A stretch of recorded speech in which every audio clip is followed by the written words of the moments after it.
My name is John Grunman. I'm an applications engineer down here at AAON Longview. This is an M2 unit, and we're going to talk about some of the things that it can do. Here we got a supply fan blower section.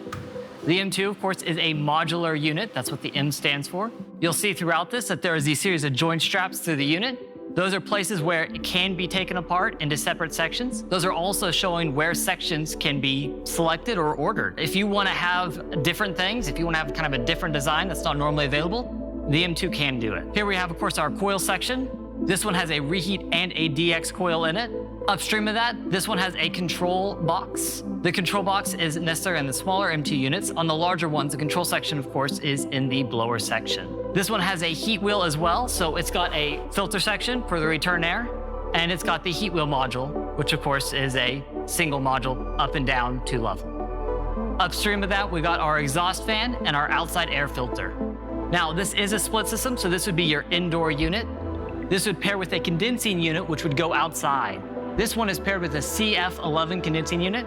This is a 2-circuit unit. It has digital compressors, and it was selected with VCCX controls and, of course, reheat to pair with the M2. Normally, this would be located outside, but we have it indoors for training purposes.